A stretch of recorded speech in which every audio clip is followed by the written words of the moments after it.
Your Notion automations in Make are burning through credits. Every few minutes, they check for new records, and most of the time, there's nothing new. But that still uses up your limited credits each month. Meanwhile, you're sitting there waiting for your automations to run, watching the clock tick by. Notion's Webhook feature solves both of these problems by letting you trigger automations instantly, exactly when you want them to run. Hi, I'm Tom from X-Ray Tech, the workflow company. Today, I'll show you how to set up webhook buttons in Notion and connect them to Make automations that run on demand. A lot of viewers have been asking about this feature, so I've put together this tutorial to show you how it all works. Let's get started. First, what is a webhook?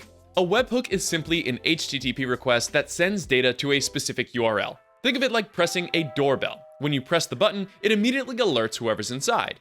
In automation terms, pressing a webhook button in Notion immediately tells your automation provider, hey, run this automation now, and sends along whatever data you specify. Most no-code automation providers use polling triggers to watch databases. These run on a set schedule, checking your Notion database in this case every few minutes, looking for new records.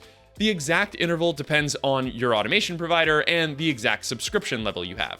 For instance, if you're using Make's free plan, the shortest available interval for polling triggers is 15 minutes. On paid plans, you can reduce that all the way down to 1 minute, but polling triggers are never instant.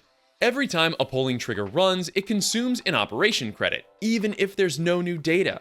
Your scenario checks 288 times per day on a 5-minute interval. That's 288 credits burned daily, whether your automation actually does anything or not. Even if you schedule your scenario to only run during working hours, a 5-minute polling trigger will still use 96 credits a day. Run just a few scenarios like this and you'll hit your monthly credit limit fast. Then you're stuck waiting longer between checks to conserve credits, which defeats the whole point of automation. You should be saving time, not wasting it. Note that not every automation provider tracks usage the same way. In Zapier, you'll still have to wait for your polling interval, but triggers never count as tasks. So while webhooks will save you time if you're a Zapier user, they're not as important for billing. That's why I'll be focusing on Make in this tutorial. So now, let's create a webhook button in Notion and build a connected automation. I'll start with a blog database that contains notes like a title, keywords, and a summary. The webhook button will trigger an automation that uses this data to generate a blog post with Gemini AI. Because while I could do that with Notion AI, that costs money. And the Gemini API is free, unless you're making dozens of requests a minute. First, open up your Notion database. You can add webhook buttons to regular pages too, but they're much more powerful in databases. I'll show you why in a moment. Add a new property, and choose button as the type. You can also add buttons to a database item's page content, but they'll generally be easier to access as properties. Name your button something descriptive. I'll call this Create Blog Draft. Now you have to choose what the button does. Select Send Webhook. The first piece of information you will need is the webhook URL. This is where Notion will send the request when you click the button. We can get the webhook URL from Make. Open up Make and create a new scenario. For your trigger module, choose Webhooks, then select Custom Webhook. Click Add to create a new webhook. Give it a clear name like Notion Blog Webhook. There are some advanced settings here too, but the defaults will work fine for most basic setups. Click Save to create your webhook. Your webhook is now live and listening for requests, and you can click here to copy its URL. Back in Notion, paste the webhook URL into the URL field. Now this content section is crucial. Here, you can determine what data gets sent along with your webhook. Just use these checkboxes to select the individual properties you want to include or add them all at once. This option to send content along with your webhook is why database buttons are the best way to use webhooks in Notion. When you create a button on a regular Notion page, you can only send static custom headers, no dynamic data from the page body. Database buttons automatically send the page property data whenever you click the button. This is much more useful for automations. However, it's worth noting that the webhook button will not send page content. If you want to send over a long piece of text, you can either add it as a text property in your database or do a lookup of your page from your automation. You can also add other actions to buttons too, like updating properties or showing confirmations, but for now, we'll keep this simple and stick with the webhook. Click Save to finish setting up your button. Time to test out the webhook. In Make, right-click on your webhook module and choose Run this module only. Back in Notion, click your webhook button on any record. Switch over to Make again. You should see the webhook data appear, including all the properties you configured. Perfect. Our webhook is working. Now, if you're setting up complex scenarios with multiple apps, conditional logic, or data transformations, you might want expert help. That's where X-Ray Tech's low-code engineers service comes in.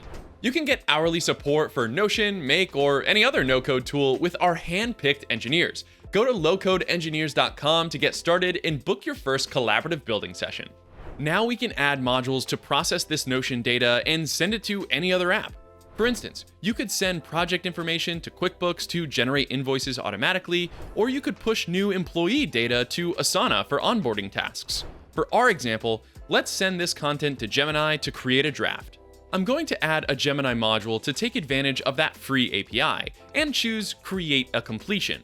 Whichever app you're sending your Notion data to, just configure the necessary settings. For this AI prompt, that means picking a model and writing a prompt. I'll be sure to insert the data passed over by the webhook, like the working title and summary. Note that you might need to dig into sublevels in Make's data structure to find exactly what you want. The webhook sends everything over in a nested array format. Once the module is configured, give the scenario a test and make sure everything works the way you want.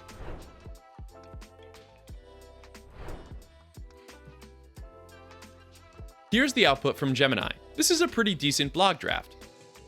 I'll just add one more step that creates a draft in my Webflow site using Gemini's output as the body and some data from Notion as the title and summary. Now we're all set.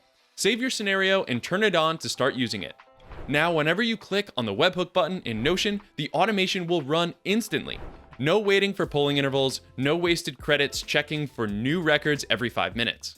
Webhook buttons are a powerful upgrade to standard Notion automations. Instead of waiting for polling triggers that run every few minutes and consume credits even when there's no new data, you get instant automation that only runs when you actually need it.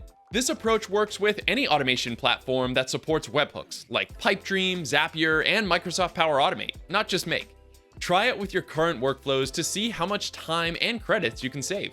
If this video helped you out, like and subscribe to the channel for more AI and automation updates every week. You can also find me and my company X-Ray by searching for X-Ray Automation on nearly every social media platform. For now, I've got to go, so until next time, find your focus and stay in flow.